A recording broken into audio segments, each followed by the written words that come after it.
Good morning, students. Today we are going to revise the English chapter 1, and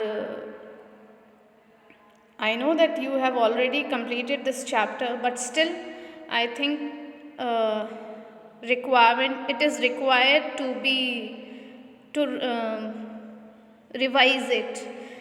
और ये chapter आपके final exam में आएगा इसलिए इस चैप्टर को स्टार्ट करने से पहले let's begin with the introduction part. See, A Letter to God is the story by G.L. Fonts. Revolves around the idea of having unquestionable belief in something. Means जो ये स्टोरी है ये ऐसे atmosphere के आसपास का है जहाँ पे ऐसे मतलब जो यहाँ इसमें जो मेन कैरेक्टर है वो कुछ ऐसी चीज़ों पे बिलीव करता है जिसका कोई जवाब नहीं है. और ये स्टोरी जो है लैटिन अमेरिकन कंट्री में सेट की गई है और इसमें जो एक कैरेक्टर है the main character that is Lencho the farmer. और वो क्या है, प्रोटोगनिस्ट है, स्टोरी का प्रोटोगनिस्ट, मेन कैरेक्टर जिसको कहते हैं. और इस स्टोरी में जो विशेस फुलफिल हुई हैं वो उसको ऐसा लगता है जैसे भगवान को उसने लेटर लिखा, गॉड को लेटर लिखा, तो उस बेस पे उसकी जो विशेस पूरी हुई हैं. बिकॉज उसको लगता है कि जो मैंने वो भगवान को लेटर लिखा तो उस बेस पे उनको वो लेटर मिल गया और उन्होंने मेरी बात को सुनी और मेरी विशेस पूरी की है. तो let's begin the explanation. The house, the only one in the entire valley, sat on the crest of low hill. From this height one could see the river and the field of ripe corn dotted with the flowers that always promised a God harvest. The only thing the earth needed was a downpour or at least a shower. Throughout the morning, Lenko, who knew his fields intimately, had done nothing else but see the sky towards the northeast. अभी इसमें क्या बोल रहे हैं कि लेनको जो है वो एक फार्मर है, lived on the only house that was there on the top of a hill. Means एक पहाड़ पे उसका घर है जो कि उस पहाड़ पे अकेले उसका ही घर है और वो एक फार्मर है. और the hill was low heighted, मतलब पहाड़ ऊंचा है लेकिन इतना ऊंचा नहीं है. From there a river and a ready to harvest corn field were visible. Means जो उसका जो घर है वहाँ से पानी के जो नदियाँ हैं और जो खेत है वो इजीली देखे जा सकते हैं. और जो खेत है वो किसका है, लेनको का है. और वो बहुत मतलब अटमोस्ट कॉन्फिडेंस है. अटमोस्ट कॉन्फिडेंस यानी कहते हैं ओवर कॉन्फिडेंस है उसको, मतलब इतना कॉन्फिडेंस है that the harvest would reap great profits. उसको ऐसा लगता है कि जब मैं खेती करूँगा तो इससे मुझे बहुत प्रॉफिट मिलेगा. The only thing that he waited was rainfall. उसको लगता है कि बारिश होगी और बहुत सारी खेती होगी जिससे मुझे बहुत प्रॉफिट मिलेगा. और इस उम्मीद में वो अपनी पूरा दिन खेती में गुजार देता है. और at the sky in the north east direction from where, और वो सिर्फ आसमान की तरफ देखता रहता है. अब यहाँ पे क्रेस्ट मीन्स होता है, देखो एक वर्ड होगा क्रेस्ट, फर्स्ट लाइन में ही है, सेकेंड लाइन में, on the crest of a लो हिल.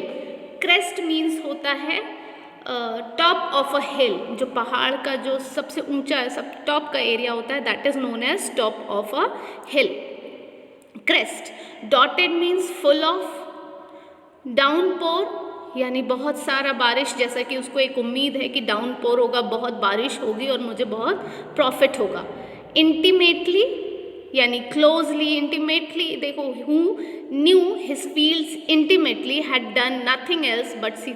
वो अपने मतलब बहुत ज़्यादा उसको कॉन्फिडेंस है, अटमोस्ट कॉन्फिडेंस जिसको कह रही हूँ मैं, वो उसको कहते हैं intimately. So next let's begin the next paragraph. Now we are really going to get some water, woman. The woman who was preparing supper replied, yes, God willing. The older boys were working in the field while the smaller ones were playing near the house until the woman called to them all, come for dinner. It was during the meal that, just as Lenko had predicted, big drop of rain began to fall. In the northeast, huge mountains of clouds could be seen approaching. The air was fresh and sweet.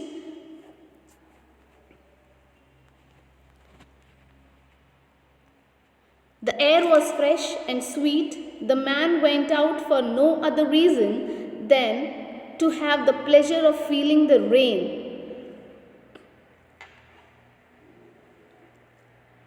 on his body. And when he returned, he exclaimed, these are not raindrops falling from the sky, they are new coins. The big drops are 10-cent pieces and the little ones are 5s. अब इसका meaning क्या है? यहाँ पे एक word, here there is a word that is exclaim. Exclaim means when you are surprising, means किसी को देख के अगर आप बहुत ज़्यादा शॉक होते हो तो आपके जो आवाज़ निकलती है, शॉकिंग वॉइस जो निकलती है, that is exclaim. Cry out suddenly in surprise, या अपना इमोशन जब आप आवाज़ से एक्सप्रेस करते हो, दैट इज़ एक्सक्लेम. तो जब वो Lencho the farmer when he was looking to the sky, तो बहुत भरोसे से उसने अपनी वाइफ से क्या कहा कि अब बस किसकी बारी है, बारिश होने का इंतज़ार है.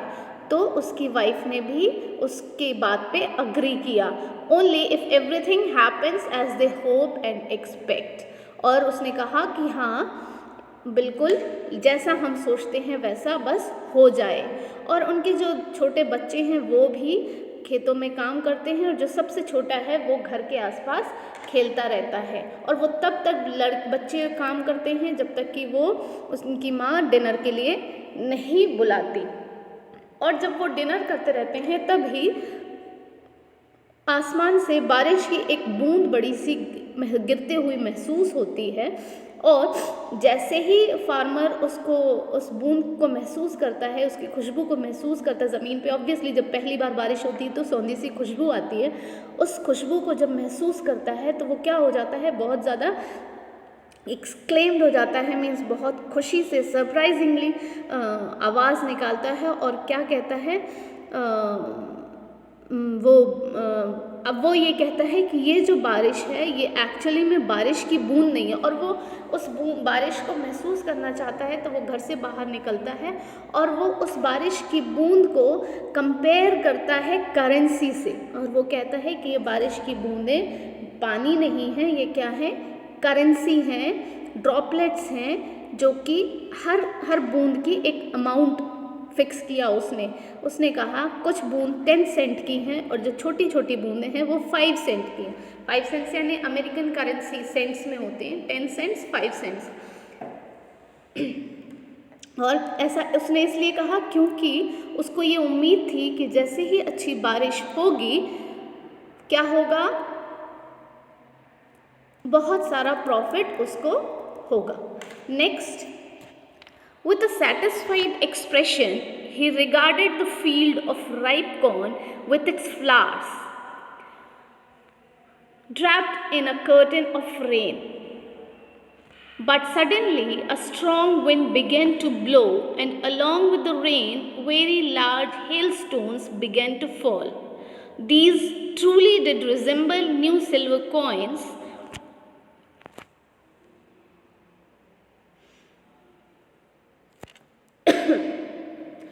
The boys, exposing themselves to the rain, ran out to collect the frozen pearls.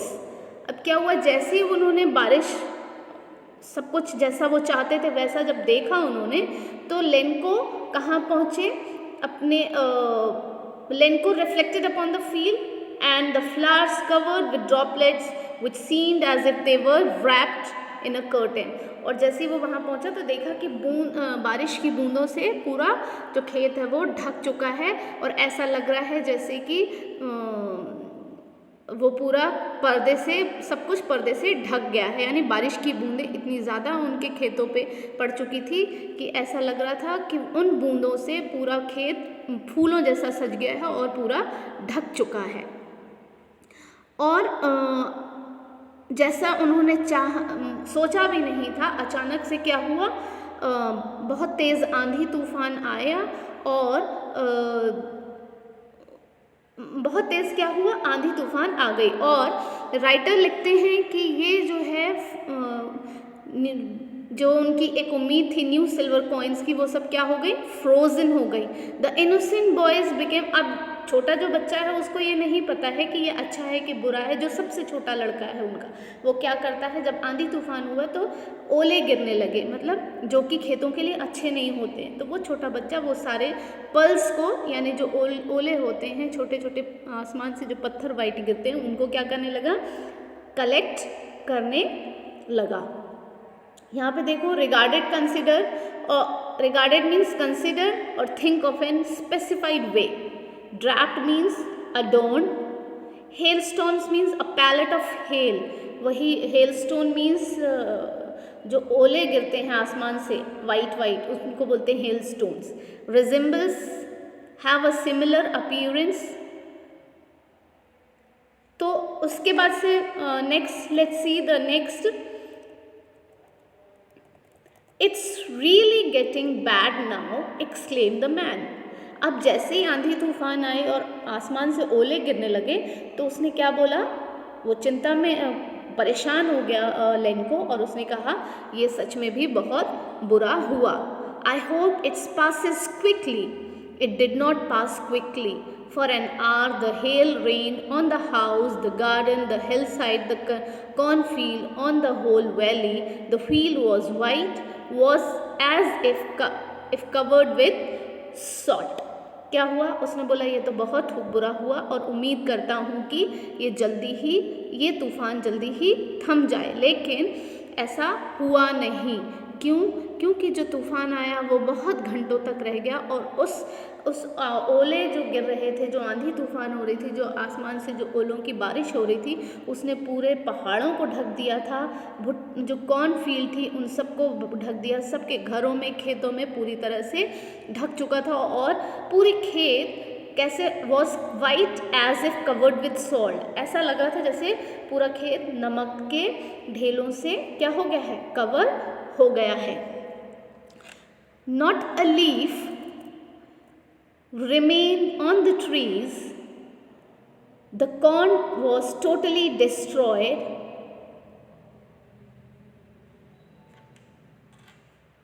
the flowers were gone from the plants, Lenko's soul was filled with sadness. When the storm had passed, he stood in the middle of the field and said to his sons, a plague of locusts would have left more than this.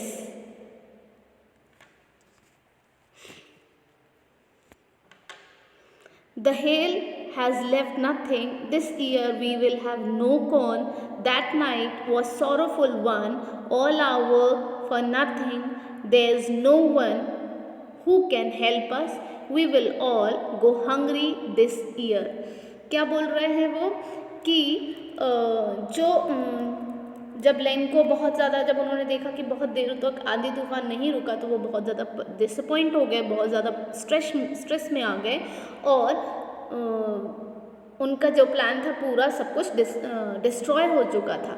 जो सारे trees थी वो सब कुछ क्या हो गई थी, बर्बाद हो चुकी थी, सारे पेड़, सारे कॉर्न फील्ड सब बर्बाद हो चुका था। और जैसे ही आंधी तूफान रुका वो खेतों के बीच में खड़े होके बहुत दुखी होके अपने बच्चों से क्या कह रहे थे कि इस साल हमें कुछ भी नहीं मिलेगा, सब कुछ बर्बाद हो गया है। और वो क्या करने लगे, हेल्पलेस सा फील करने लगे, और वो ऐसा कहने लगे कि आई थिंक दैट इस साल हम क्या होगा, हमें ये साल हमारा हंग्री मीन्स बुरा ही जाएगा, उतनी अच्छी मतलब फ़ायदा नहीं होगा, we will not get too much profit.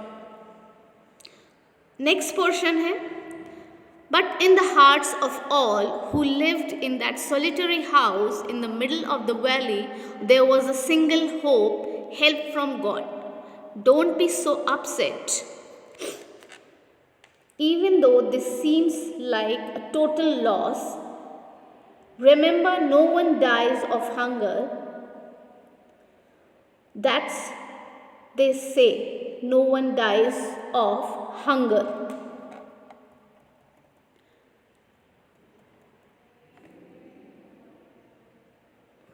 क्या बोल रहे हैं अब यहाँ पे? क्या बोल रहे हैं कि सब कुछ बर्बाद होने के बाद भी, सब कुछ गलत होने के बाद भी उनकी फैमिली में एक उम्मीद थी जो उनके दिल में थी, और वो हमेशा एक ऑलमाइटी पे, ऑलमाइटी यानी भगवान पे हमेशा से बिलीव करते थे।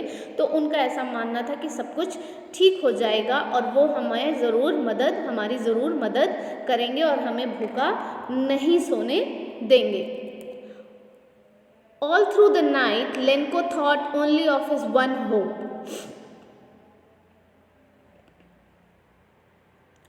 What was that hope? The help of God, whose eyes, as he had been instructed, see everything, even what is deep in one's conscience.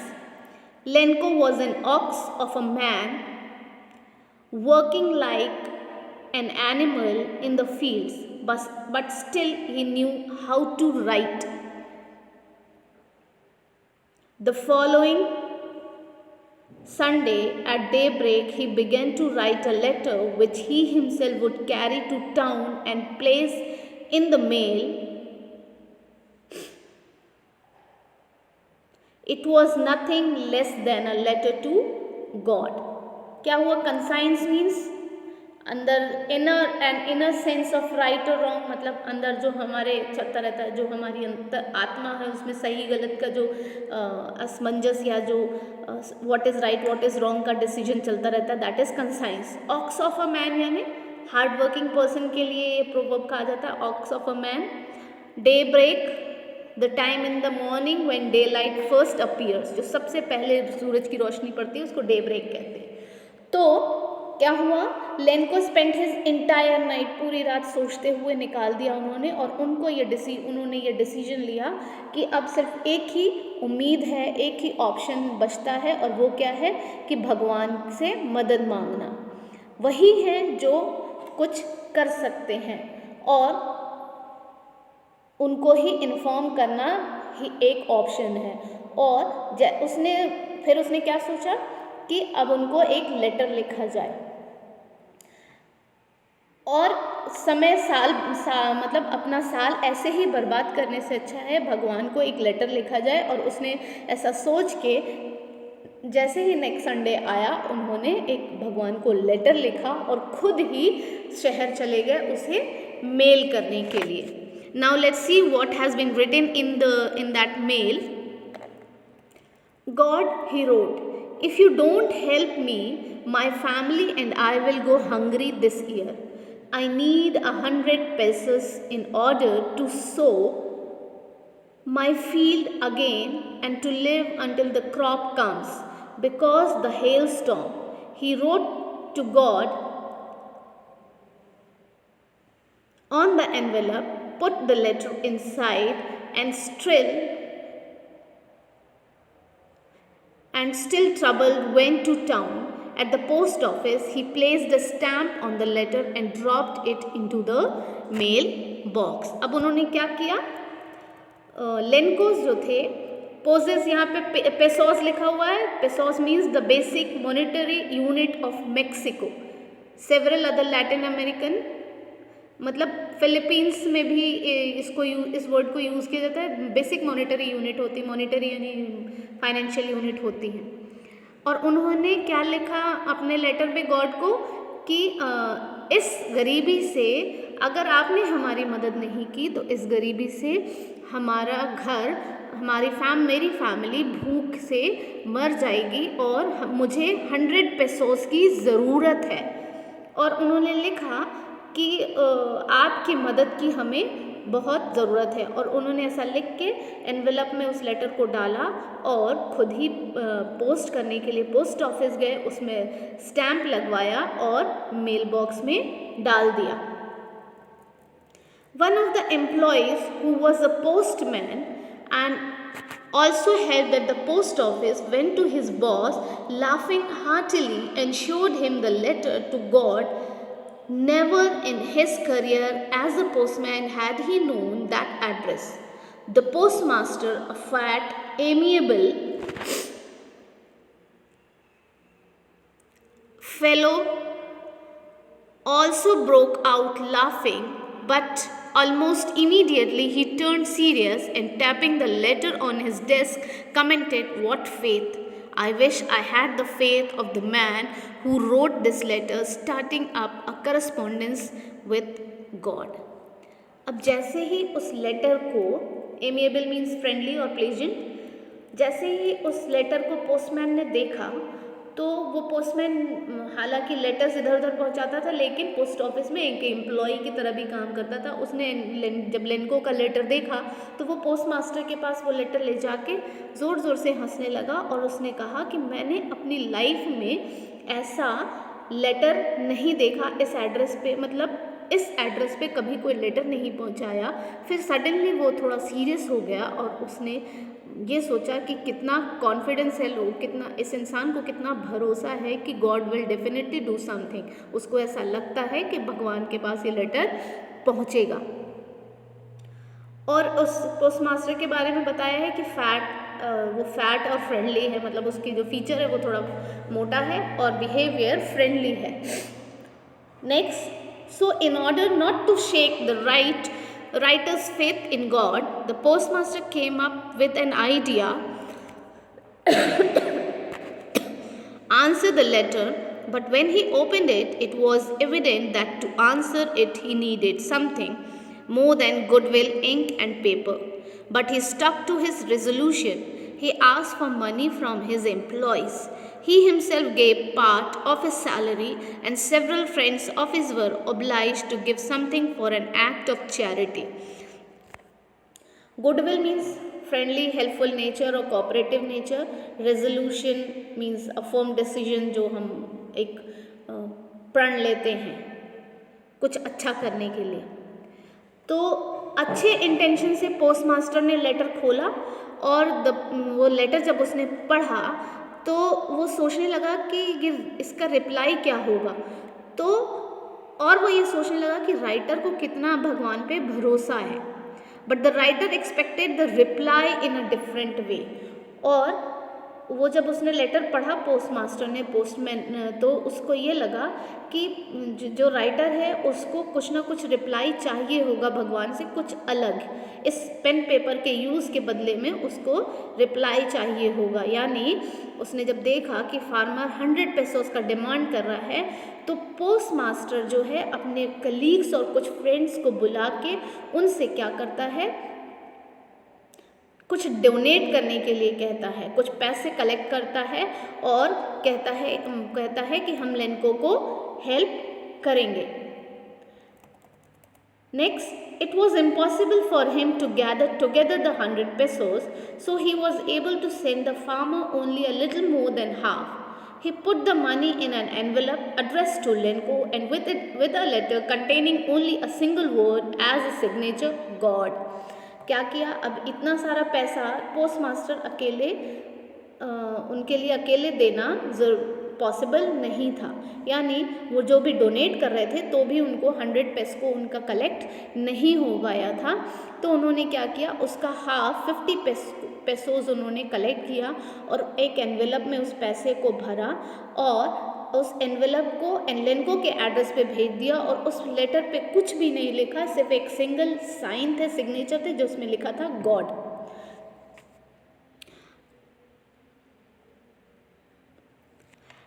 और वो ये सब क्या था, ये जो अमाउंट कलेक्ट किया था वो क्या था, गॉड, क्योंकि जब उन्होंने लेटर पढ़ा पोस्टमैन और पोस्ट मास्टर ने, तो उनको ये रियलाइज़ हुआ कि we should help the Lencho the farmer. और पहले तो उन लोगों ने मजाक उड़ाया, फिर उनको ये रियलाइज़ हुआ कि नहीं, हमें इसकी हेल्प करनी चाहिए। और फिर उन लोगों ने बहुत सोचने के बाद पोस्ट मास्टर ने डिसाइड किया कि हम कुछ पैसे कलेक्ट करेंगे और लेनको को दे देंगे, लेकिन डायरेक्टली लेनको को नहीं दे सकते थे क्योंकि लेनको का बिलीफ गॉड पे बहुत ज़्यादा था। सो दे डिसाइडेड कि इस पैसे को हम क्या करेंगे, 100 पेसोज तो वो कलेक्ट नहीं कर पाए, लेकिन लगभग 50 पेसोज वो लोग कलेक्ट किया उन्होंने, और लेनको के एड्रेस पे एनवेलप में वो पेसोज कलेक्ट करके लेनको के एड्रेस पे भेज दिया। और किसके नाम से भेजा, गॉड की, ये ताकि पेसोज को लेनको को ये लगे कि क्योंकि लेनको ने गॉड को लेटर लिखा, तो लेनको को ये फील होना चाहिए कि गॉड ने उसका बिलीफ ना टूटे गॉड के ऊपर से। तो ये लेनको को, उसको ऐसा लगना चाहिए कि गॉड ने उसकी बात मान ली और गॉड ने उसको पेसोज भेज दिए। Next we will continue in the next class, और एल्स लेट्स कंटिन्यू, थोड़ा सा ही है। The following Sunday, Lenko came a bit earlier than usual to ask if there was a letter for him. It was the postman himself who handed the letter to him, while the postmaster, experiencing the contentment of a man who has performed a good deed, looked on from his office.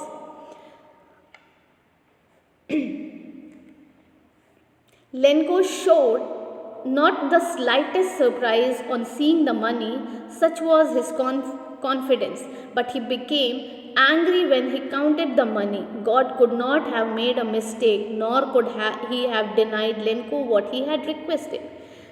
अब क्या हुआ, next Sunday लेनको जब reply के लिए वापस आया, कहाँ, post office, तो जैसा कि उसने एक्सपेक्ट किया था कि ऑब्वियसली मेरा रिप्लाई गॉड देंगे, तो पोस्टमैन ने उसको एक लेटर हैंड ओवर किया, जिसको उसने बड़ी खुशी खुशी ले लिया और सरप्राइज हुआ। And surprise while the post master, जब पोस्ट मास्टर को भी बड़ा अच्छा लगा, जब उनको थोड़ा सा सेटिस्फाई हुआ कि उन्होंने जो किया वो अच्छा काम किया, लेकिन जैसे ही फार्मर ने उसको खोल के देखा तो वो बड़ा डिसहार्टेड हुआ, क्योंकि उसको ये लगा कि गॉड ऐसा नहीं कर सकते, मैंने जितना मांगा उतना ही देना चाहिए था। उसको ऐसा लगने लगा कि गॉड गलत नहीं कर सकते, उनसे मिस्टेक नहीं हो सकती। Immediately, Lenko went up to the window to ask for paper and ink.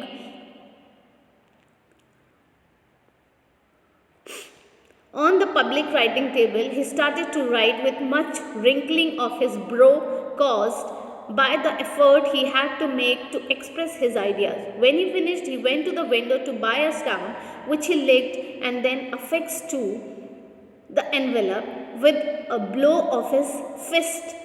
The moment the letter fell into the mailbox, the postmaster went to open it. It said, God, of the money that I asked for, only 70 pesos reached me. Send me the rest, since I need to it very much. But don't send it to me through the mail, because the post office employees are a bunch of crooks. Lenko. क्या बोला उसने कि जैसे ही उसने letter देखा खोल के, तो वो नाराज़ हो गया कि गॉड ने ऐसी गलती क्यों कर दी। तो उसके माइंड में ये लगने लगा कि गॉड ने तो पक्का पूरे ही पैसे भेजे होंगे, पक्का ये पोस्ट ऑफिस में ही कुछ गड़बड़ी हुई है। तो वो तुरंत क्या करने लगा, एक पेन और पेपर पोस्ट ऑफिस से लिया और वहीं पे बैठ के वो लिखने लगा, और उसने उस लेटर में लिखा कि मैंने आपसे 100 पेसोज मांगे थे, आपने मुझे 70 पेसोज दिए हैं, जो कि मुझे बाकी के भी पेसोज चाहिए, क्योंकि ये मेरे लिए बहुत ज़रूरी है।